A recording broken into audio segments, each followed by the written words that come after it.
وعلیکم السلام ورحمۃ اللہ وبرکاتہ۔ جزاک اللہ احسن الجزا فیضان الحسن صاحب، آپ کا ہر بیان ہمارے ایمان کو تازہ کرتا ہے۔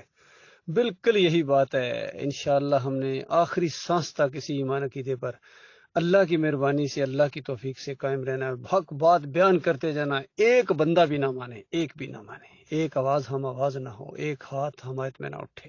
اس جذبے کے ساتھ ہمارے ساتھی کام کر رہے ہیں، تو لہٰذا ہم نے سر نہیں گننے، ہم نے تعداد نہیں دیکھنی ہے، نہ کسی کی پگڑی دیکھنی ہے، نہ چھوٹے بڑے کا خیال رکھنا ہے۔ کسی پر چوٹ لگے، کوئی ناراض ہو، یہ کلیہ ہاتھ آ گیا ہے کہ اللہ کی بات پیش کی جائے گی، اور جو اس کو مانے گا وہ سروں کا تاج ہے۔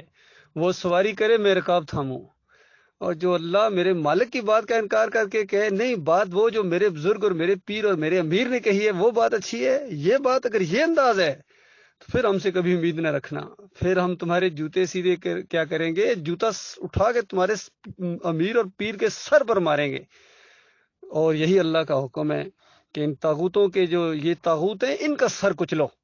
جب تک ان کی سری نہیں دلی جائے گی، ان کا سر کو نہیں کچومر نکالا جائے گا، تب تک شرک اور کفر کا خاتمہ نہیں ہو سکتا ہے۔ لہٰذا یہ جو کفر کے فتوے لگے ہیں ان کا آورین کے اوپر، یہ بالکل درست لگے ہیں۔ ڈاکٹر مسعود الدین عثمانی رحمۃ اللہ علیہ نے کوئی بات اپنی طرف سے نہیں کی، خالص قرآن کی، خالص حدیث کی بات، اور ان پر پرکھا ہے، اور ان کو بالکل آنکھوں میں آنکھیں ڈال کے پوری طرح للکار کے کہا ہے، اور اس شعور کے ساتھ کہا ہے کہ پوری طرح فہم ہے کہ نبی علیہ السلام نے فرمایا کہ جس کو کافر کہا جا رہا ہے، مشرک کہا جا رہا ہے، اگر وہ نہیں ہے تو اس کے بعد فتویٰ پلٹے گا۔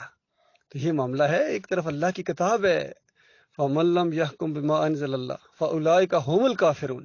اللہ کی کتاب کے مطابق فیصلہ نہیں کرتے ہو، اپنی چلاتے ہو، تمہیں کوئی حق نہیں ہے اپنی بات چلانے کا۔ بات چلانے کا حق اس کو جس نے اس کائنات کو بنایا ہے، جس نے پیدا کیا ہے، جو رگوں میں خون دوڑا رہا ہے، جو ایک دن حکم دے گا رگیں چپ ہو جائیں گی۔ اس کا حق ہے کہ اس کی بندگی کی جائے، اس کو پکارا جائے، اس کے رکوع ہیں، اس کے سجدے ہیں۔ واسطہ وسیلہ صرف اس کا ہے، اس کے نام کا واسطہ وسیلہ ہے۔ اللہ کے ذاتی نام، اللہ اس کا ذاتی نام ہے، باقی سارے اس کے صفاتی نام ہیں۔ الغفور ہے، الغفار ہے، الرحمن ہے، الرحیم ہے۔ جس نام سے بھی پکارو، جس شان کے ساتھ وہ مالک ہے، اسی کے مطابق وہ معاملہ کرتا ہے۔ اور باقی ان کے واسطے وسیلے، ان کے رکوع اور سجدے، ان کے جناب نظر و نیازیں، یہ ہم سے امید رکھتے ہو؟ اللہ کے بندو کیا ہو گیا، کیوں اپنا وقت برباد کر رہے ہو نادانو؟ تمہیں دعوت دی جا رہی ہے، یہ بڑی خلوص کے ساتھ دعوت دی جا رہی ہے، چند دنوں کا معاملہ ہے، ہمیشہ کوئی نہیں دیتا رہے گا دعوت۔ اور شکر کرو یہ دعوت دی جا رہی ہے، مرنے سے پہلے تمہیں پتہ چل گیا کہ مشرک ہو یا کافر ہو یا منافق ہو، مرنے سے پہلے۔ جب مرنے کے بعد تمہیں پتہ چلتا وہ زیادہ بہتر تھا یا اب زیادہ بہتر ہے، تمہیں تو شکریہ ادا کرنا چاہیے اللہ کا بھی اور اپنے بھائیوں کا بھی جنہوں نے نشاندہی کی ہے۔ مجھے 2 دن نیند نہیں آئی تھی جب یہ بات مجھے سمجھ آئی تھی کہ ایمان عقیدہ کیا چیز ہوتی ہے، اور ہمارے بڑے کہاں چلے گئے، کیونکہ یہ حق ہے، یہ دعوت حق ہے، بالکل۔